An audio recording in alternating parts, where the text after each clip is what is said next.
Hello students, आज हम lesson number 9 के एक टॉपिक की चर्चा करेंगे जिसका नाम है प्रकाश का परावर्तन। प्रकाश के परावर्तन की जो परिभाषा है यह कक्षा 12 से भी संबंधित है एवं कक्षा 10 से भी संबंधित है।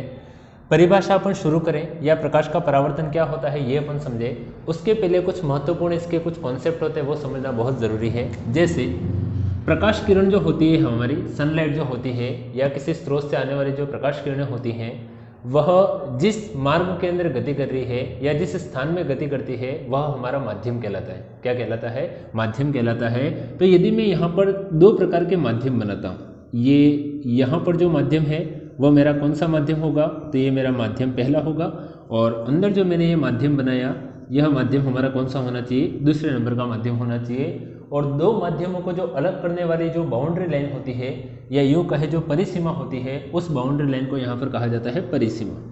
क्या कहा जाता है? परिसीमा, जहाँ पर दो माध्यम आपके पास में क्या होते हैं? अलग अलग होते हैं।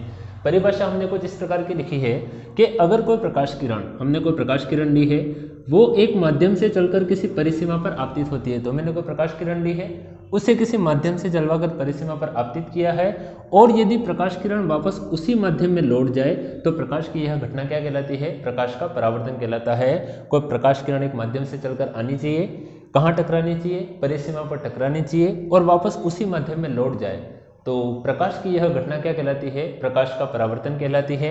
यदि इसमें जिस बिंदु के ऊपर परावर्तन की घटना हो रही है वहां पर अभिलंब का निर्माण करवाया जाए, अभिलंब को अंग्रेजी में सामान्यतया नॉर्मल कहा जाता है, इसलिए इसे किससे दर्शाते हैं? एन से।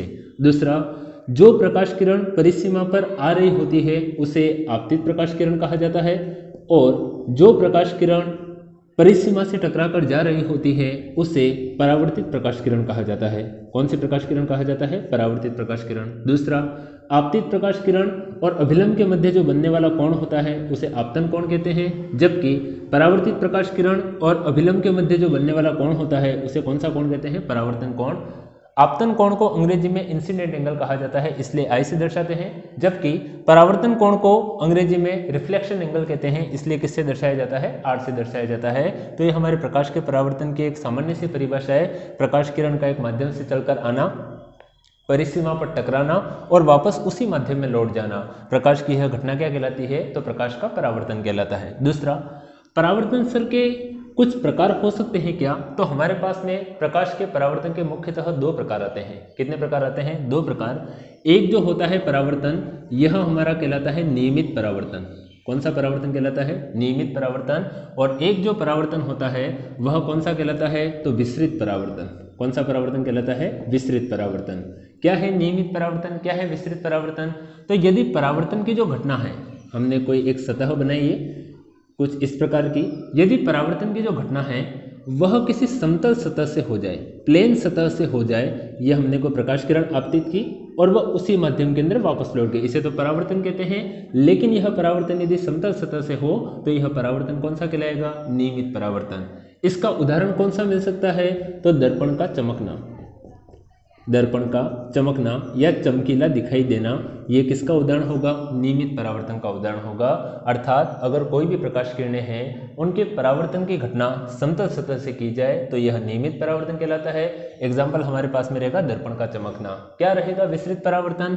तो हम परावर्तन की ही घटना लेते हैं, लेकिन अब जो परावर्तन जो है वो समतल सतह नहीं होगा, एक ऐसी पृष्ठ होगी जो ऊपर नीचे हो या खुरदरी पृष्ठ होनी चाहिए, उबड़ खाबड़ होनी चाहिए, अनियमित होनी चाहिए। तो ऐसी सतह से यदि परावर्तन की घटना होती है तो प्रकाश किरण का जो परावर्तन का जो नियम है वह हमारे पालना नहीं होती है। अर्थात जो हम आपतन कोण और परावर्तन कोण जो बराबर करेंगे वो इसके अंदर अनुपालना नहीं होगी। प्रकाश किरण आके टकरा के किसी भी माध्यम के अंदर चली जा सकती है या फैल जाती है, यूँ कहा जाता है। तो यदि परावर्तन की घटना किसी खुरदरे पृष्ठ से होती है तो इस प्रकार का परावर्तन क्या कहलाता है? विसरित परावर्तन कहलाता है। इसका उदाहरण क्या रहेगा?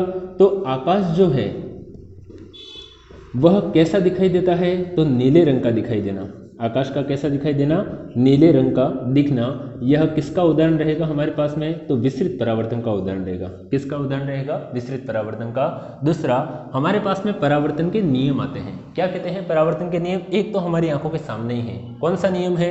आपतित प्रकाश किरण परावर्तित प्रकाश किरण और अभिलंब तीनों एक ही तल के अंदर स्थित होते हैं, एक ही प्लेन के अंदर स्थित होते हैं। पहला नियम है कौन कौन से पॉइंट होने चाहिए, एक तो हमारे आपतित प्रकाश किरण होने चाहिए, दूसरा एक हमारे कौन सी प्रकाश किरण होनी चाहिए तो परावर्तित प्रकाश किरण होनी चाहिए, और तीसरा एक हमारा कौन होना चाहिए तो अभिलंब होना चाहिए। ये तीनों हमेशा क्या रहने चाहिए तो एक ही तल में होने चाहिए। क्या होने चाहिए, एक ही तल के अंदर होने चाहिए।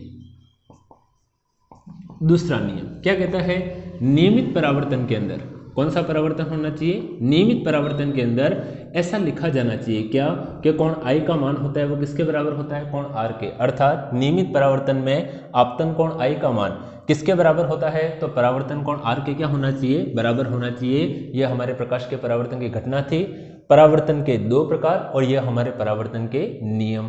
धन्यवाद आप सभी का।